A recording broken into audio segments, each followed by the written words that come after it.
you realize And then it wasn't on. and then it was a great. Imagine. Tams, we finally made it. We're here, sis mom. We're here, my friend. Been waiting for you. We've been wanting to do this for a long time. Yeah. Tammy, I want to have a conversation that we've been having for like a lot of times since like last year. Yes. And it's essentially about the kingdom. Yeah. And I love how you always say the kingdom is here, the kingdom is now. I want to know what that looks like, Tammy. Me, I don't see. What are you seeing? You're asking me some hectic questions there. That's legit something that I ask the Lord a lot because I feel like I sense it, but putting words to it is like, ish, okay. Yeah. And there's definitely like the word does guide us, in the Father kind of leading us as to what this looks like. Yeah.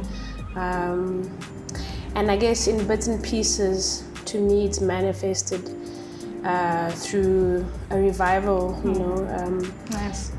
Plainly put, almost like just sons and daughters coming to the Father, pursuing holiness, walking in that. What does that look like? That's exactly what I was gonna ask. Yeah, He reveals that to us, like in our individual journeys with Him. And I know that a lot of times we have conversations like this a lot, like, what is holiness? Is it tangible? Because a lot of the time, especially in this generation, it's almost like that word is said and then people are like, yo, disqualified. As I walk out of the disqualified. room. Right? But it's just simply, as you journey with the Lord, Him sanctifying you unto Him. And in your pursuit for intimacy, Him drawing you closer. And that looking like a purification of forms, into like, sure, Lord, the more that I behold you, the more I'm sanctified and the more that I reflect who you are, and what you intend on being through us. Because one of the scriptures that I read a lot, I meditated a lot. I mean, there's more always, but it was Isaiah 61, which is like, the Spirit of the Lord is upon you. And He's called us to be these oaks of righteousness. It's almost like from being the ones who were wounded, through these wounds, these scars become a testimony kind of thing, And so His intention is for His kingdom to come through us, and partly in us, for Him to be manifest in us.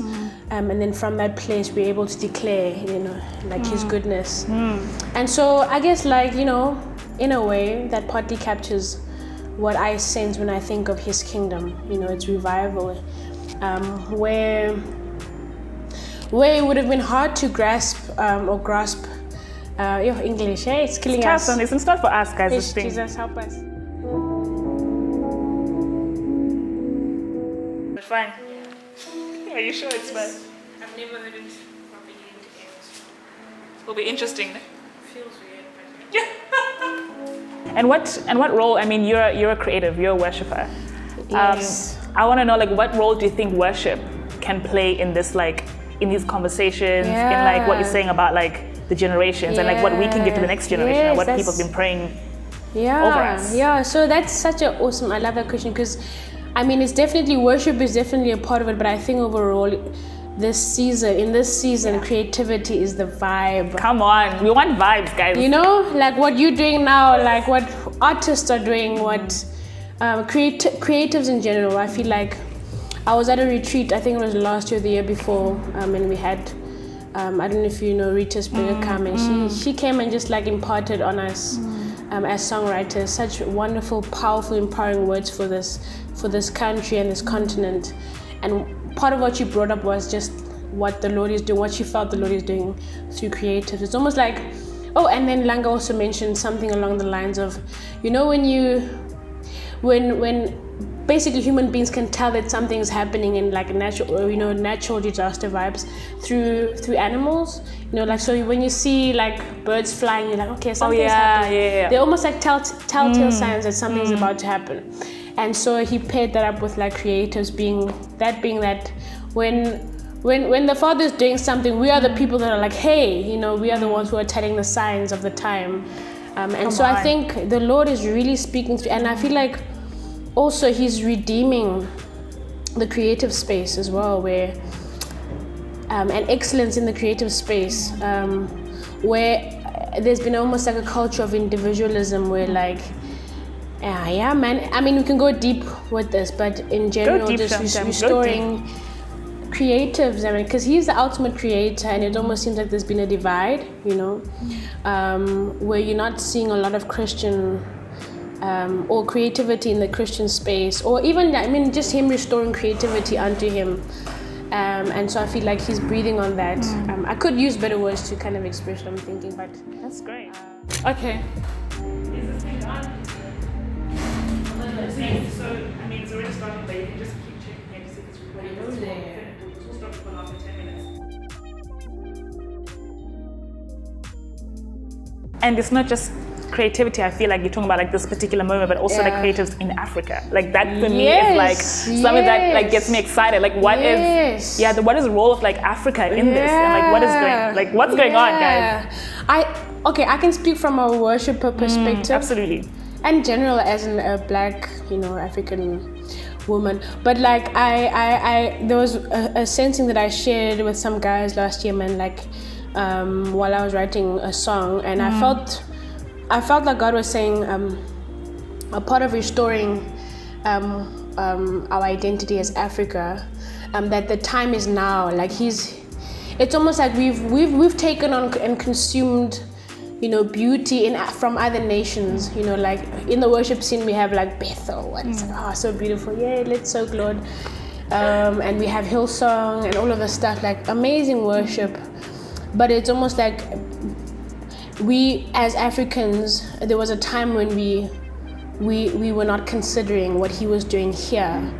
And it's almost like in this time, we obviously have seen it through Black Panther and etc., but within the worship and Christian space, where he's like resurrecting our songs, you know, resurrecting language, you know. And what's great is we have spaces like First Fridays where we're like, yeah, man, the Lord was intentional when he said every tribe, every tongue, you know?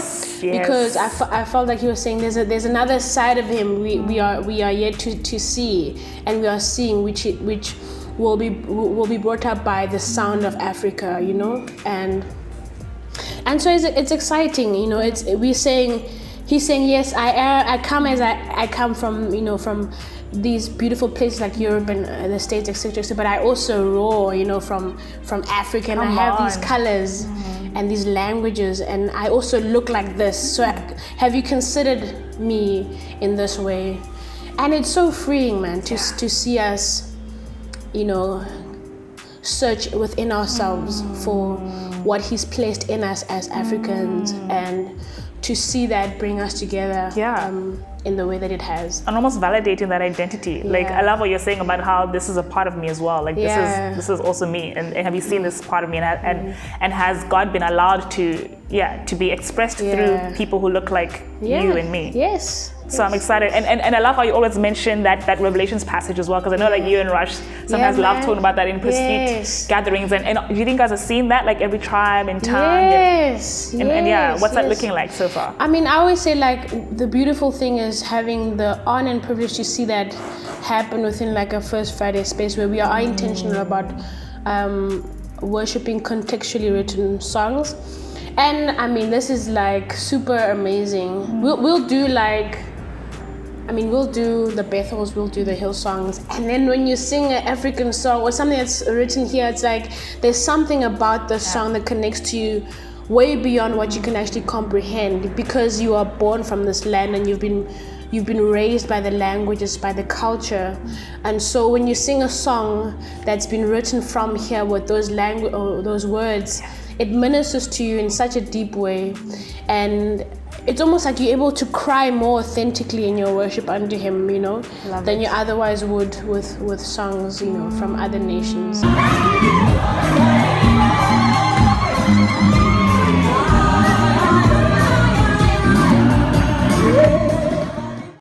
Like, just like in closing, like I just want to know, like in regards to what we're talking about, like the kingdom, creativity in Africa, God's nature, and like all of this stuff, like what is the future? I mean, it's a lot, but like what's the future that you're hoping to see? Yeah, that's a very good question. I mean, I feel like I'm on a journey where the Lord is revealing to me every day, you know, what that could look like. But I guess from what I've been thinking about, I would just love, I mean, Isaiah 61 plainly that for sons and daughters to rise, you know, there's Isaiah 60, arise and shine, my beloved ones. So sons and daughters to rise up and take up their rods, take up whatever giftings that the Lord has given them, and speak through their testimony, you know, and obviously through whatever material the Father has given them, like testify of His goodness, of His faithfulness, and I believe that that will speak to the move of the Lord. That's you know, partly what I sense just over Africa, just Africa rising, meaning like sons and daughters recognize who you are in Him. I mean, definitely in Him, because you know we have a lot of cool vibes happening, but outside of Him, like it's all just like, you know, striving for wind. So in Him, you know, what do we look like? And that's pretty much. I know that's a final question, but just a bonus nyana there. I mean, given what you're saying, like for African creatives, what would your advice be, especially faith creatives who care about the kingdom, who care about both the spiritual and the physical aspects of that, who care about the Son of Africa and all this stuff? Like, what would your advice be? Yeah.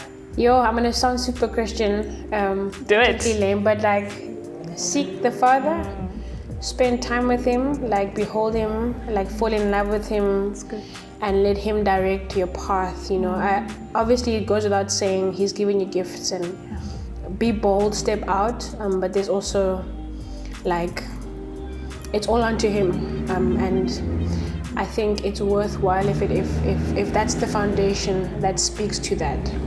So enjoy Him, enjoy the Father. He's always there, like keen. Practical steps. Trust the journey. Trust the time when He calls you to be still. Trust the process. Trust the preparation, because that matters too. Because He'll give you the mic, and then you like, what must I say? Those moments are tough, Tim. Right? You know, you'll get there. You'll get the people. But then you have nothing to say. And the enemy, like, he's out there using fear and anxiety and lies, you know, thoughts of the accuser. So the preparation is all for that. So trust Him in the process. And when it's time, you know, stand up and do the things. Rise up. That's so corny. Rise up, son and daughter of the Lord. It's almost like that. Arrive at life. Rise, guys. And we're learning, and I love the heart of collaboration, because that's how we can't do these things alone. You can't be like, I'm gonna write some. You know, who was I going to interview now if I was gonna try to do this thing alone? Yeah, actually, no. We need to come together. That's the way that the kingdom. That's how that operates. So. Yeah, and we're learning. We're learning. Yeah. Tams, thanks so much, man. It's a vibe. We did it.